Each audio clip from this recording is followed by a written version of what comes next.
দু একদিন পর পর নাসিরউদ্দিন পাটোয়ারির উপরে পচা ডিম নিক্ষেপ করা হয়। কেন নিক্ষেপ করা হয়? আমরা শুরু থেকেই দেখে আসতেছি এই নাসিরউদ্দিন পাটোয়ারি মির্জা আব্বাসকে নিয়ে কুরুচিপূর্ণ কথাবার্তা বলতেছে। মির্জা আব্বাসের মতো একজন সিনিয়র নেতা সম্পর্কে সে সবসময় এমন কথা বলে যেই কথার কারণে তার উপরে মার দেওয়া মানে ডিম নিক্ষেপ করা ফরজ হয়ে গেছে, ফরজ। গত 2 দিন আগেও তার উপরে পচা ডিম নিক্ষেপ করা হয়েছে, আজকেও নয়াপল্টনে তার উপরে পচা ডিম নিক্ষেপ করা হয়েছে। কেন এই পচা ডিম নিক্ষেপ করা হলো তার উপরে চলুন জানি। হাবিবুল্লাহ বাহারের সামনে শিক্ষার্থীরা নাসিরউদ্দিন পাটোয়ারিকে ধইরা দিছে ধাওয়ানি, আবার পচা ডিম মারছে মাথায় দেখলাম। এখন এটার আসল ঘটনাটা কি এটা আমাদের জানতে হবে না? হাবিবুল্লাহ বাহারের শিক্ষার্থীরা আজকে একটা পিঠা উৎসবের আয়োজন করছে, সেইখানে অতিথি বানানো হয়েছে মির্জা আব্বাস সাহেবকে। এই যে ইনভাইটেশন কার্ড সহ আপনাদেরকে দিয়ে দিলাম। নাসিরউদ্দিন পাটোয়ারিকে সেইখানে কোনো অতিথিও বানানো হয় নাই, আর পিঠা খাওয়ার জন্য দাওয়াতও করে নাই কেউ। এখন আমার প্রশ্ন হচ্ছে, যেখানে তোর অতিথি বানাইলো না, পিঠা খাওয়ার জন্য দাওয়াত করলো না, সেখানে তুই গেছিস কেন মব করতে? আজকে তোদের এই মবের জবাব কিন্তু শিক্ষার্থীরা দিয়ে দিছে। আজকে ঘটনাস্থলে মব করার সময় নাসিরের সঙ্গে যেই ছেলেটাকে দেখা গেছে, এই ছেলেটা কিন্তু ছাত্রলীগের সচিবালয়ের সামনে নাশকতা কইরা কিন্তু বোমা সহ আটক হয়েছিল। এখন আপনারা একটু হিসাবটা মিলাই নেন। এই এনসিপি জামাত শিবিরের অনেক দিন যাবত ঘুরতেছে মার খাওয়ার জন্য।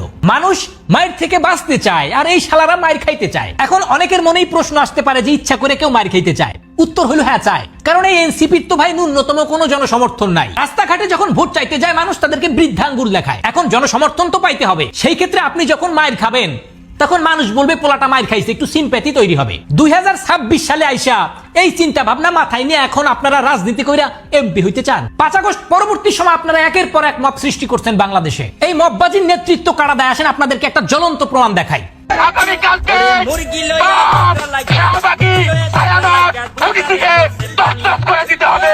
জাহাঙ্গীরনগর বিশ্ববিদ্যালয়ের সামনে দাঁড়ায় দাঁড়ায় যে পোলায় বক্তব্য দিছিল যে প্রথম আলো আর উদিসি উড়াই দিতে হবে, সেই পোলারা এখন শিবিরের সভাপতি বানানো হয়েছে। এই সকল মব সৃষ্টি করার জন্য প্যারিসে বসে এক শালার পর শালায় নেতৃত্ব দেয়, আর বাংলাদেশের এই পাড়ার পর পাড়ারা বসে বসে সেই নেতৃত্ব বাস্তবায়ন করে। ওই প্যারিসের বদমাইশ কখনো বাংলাদেশে আসবে না। মববাজের কাঠ গড়ায় আপনাদেরকে দাঁড়াইতে হবে, এই কথাটা ভালো করে মাথায় রাখেন।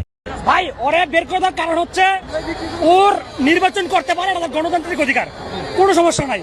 কিন্তু সে নির্বাচনী প্রচারণা শুরু করে অন্য একজন প্রার্থীকে উস্কানিমূলক কথা বলে। সে তার প্রচারণার মূল উদ্দেশ্য কি? সে নির্বাচন করার মূল উদ্দেশ্য আমার মনে হয় ভাইরাল। সে চাই ভাইরাল হইতে, সে তার নির্বাচনী প্রচারণা শুরু করে উস্কানিমূলক কথা বলে। আপনারা দেখেন, সে হাদি হত্যার বিচার চায়, হাদি ভাইয়ের কথা বলে সে রাজনীতি করছে। তার রাজনীতিতে সবচেয়ে বড় একটা ফ্যাক্ট হচ্ছে হাদি ভাই। হাদি ভাইয়ের আদর্শ জিয়াউর রহমান। হাদি ভাই রাজনীতিতে অনুপ্রেরিত হয়েছে ছাত্রদলের মাধ্যমে, এবং হাদি ভাইকে আল্লাহ জান্নাত নসিব করুক, উনি শহীদ হওয়ার আগ পর্যন্ত উনি সর্বোচ্চ বিরোধিতা করছে জামাত শিবিরের, সর্বোচ্চ বিরোধিতা জামাতের করছে। এখন তারা শিবিরের সাথে যোগ করে তারা হাদি ভাইয়ের নাম বিক্রি করে, নাম বিক্রি করে সে নির্বাচন করছে। কিন্তু কেন সে হাদি ভাইয়ের নাম কেন বিক্রি করবো? সে অন্য একটা প্রতিদ্বন্দ্বীকে এবং সে অন্য একটা যে ক্যান্ডিডেট তাকে দালালি করতেছে, পুরো ইসলামটাকে নিয়ে ওরা ব্যবসা শুরু করছে। ক্যাম্পাসে কেন বহিরাগত নিয়ে আসবে? ক্যাম্পাসে কেন বহিরাগত? বাংলাদেশ উনি একা আসুক ভোট চেয়ে যাক, এটা ওনার গণতান্ত্রিক অধিকার। উনি একা আসুক ভোট চেয়ে যাক সুন্দর মতো।